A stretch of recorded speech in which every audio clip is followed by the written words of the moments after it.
What's crack-a-lackin'? It's your boy Broshmo, just in case you did not know. So we're back for another rebuild, kind of, sorta. We're doing the Chargers off season. I'm the GM. I'm the captain. I make the decisions.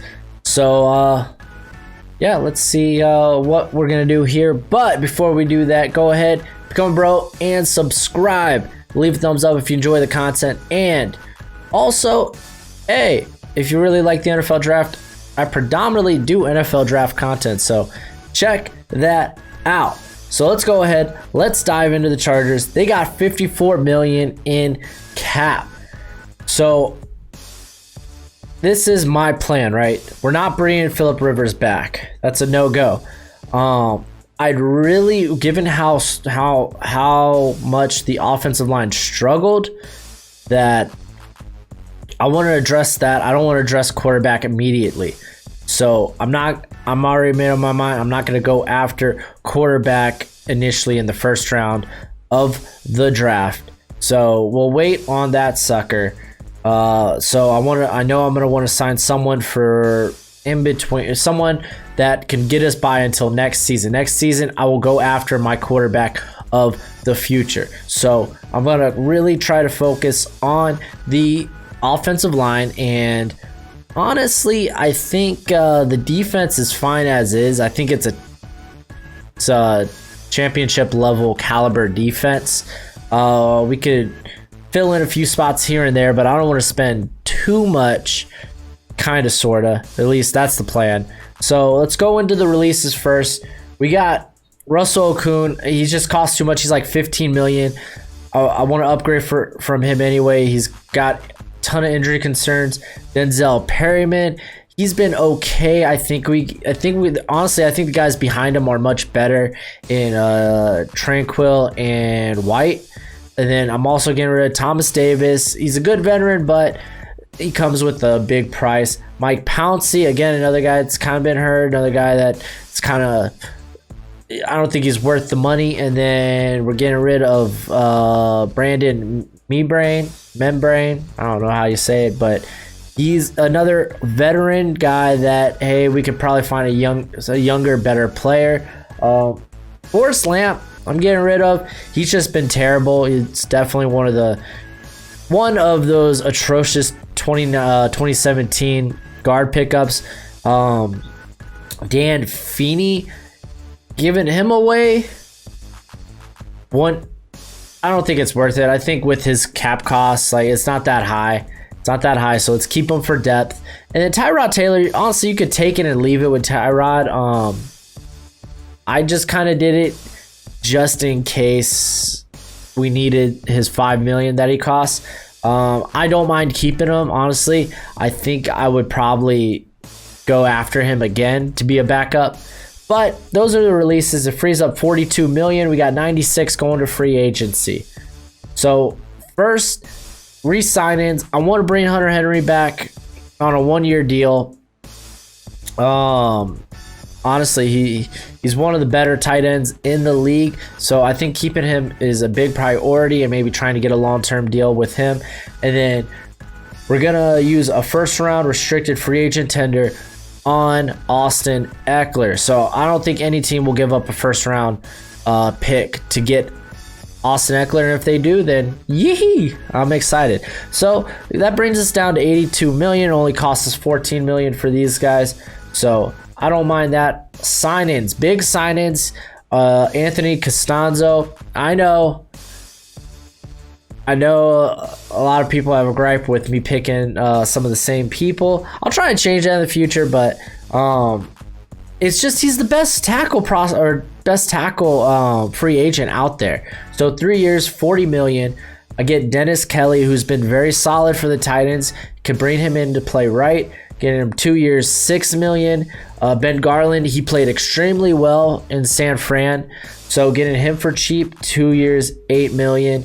And then also Greg Van Roden, 1 year, $2 million. He's a reliable veteran. He was, I don't know how people are saying he had a really bad year. He was mediocre. That's all I really want for the offensive line. It's better than bad.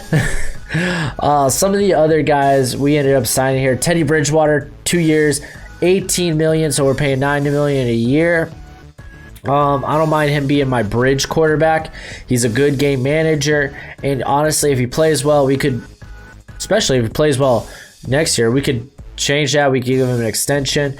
Bringing in Kevin Pierre-Louis, who was actually really solid for the Bears in the middle, giving him 2 years, $8 million. I think he'll be a very good value in free agency. And then Chris Jones, listen, the middle of the defense was pretty rubbish.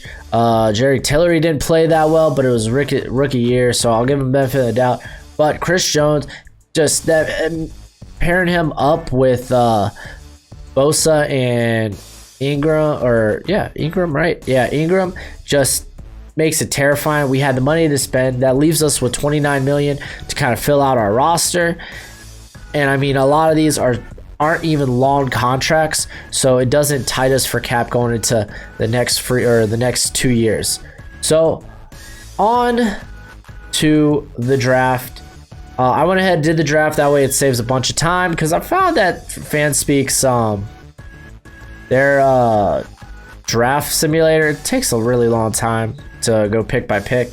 So I just went ahead and I'm going to show you my picks. I went with Jedrick Wills. I think he's very similar to Russell Okung, which is a lot more athletic. So I like him coming in and maybe starting on the right side. I ended up getting Tyler Biadasz, who eventually, if we move on from Garland, he could take over center.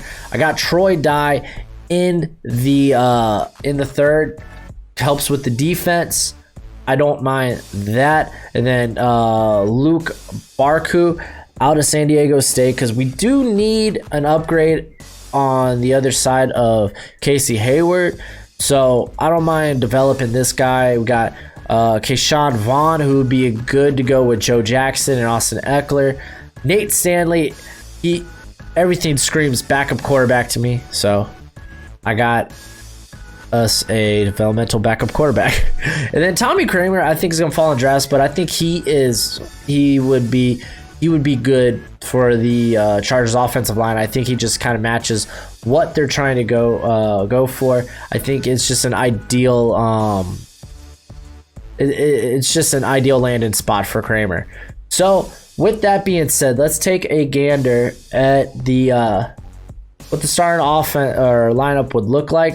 We got Teddy Bridgewater at quarterback, Eckler. Also, you could say Sean Vaughn there. Keenan Allen. I really wanted to upgrade the slot from Travis Williams, but it is what it is. Allen Williams and Mike Williams and Travis Williams. That's a pretty good starting receiving core with Hunter Henry. I like how the offensive line looks with Costanzo, Van Roden, Garland, Biadasz, and Wills. I think that is much improved over what they've had. So taking a look at the defense, and I got Joey Bosa here. We got Melvin Ingram. We got Chris Jones, Jerry Tillery. So I would ideally like to bring in someone that can play the zero tech. It's a little bigger, but I'm fine with that. Got White and Kevin Pierre-Louis. Troy Dye could get into the mix there as well. Casey Hayward, Michael Davis is our starting corners. Like I said, Barku, we're developing him. Desmond Keane there in the slot. Nazir Ali coming back from injury. I think he could be so good in the Chargers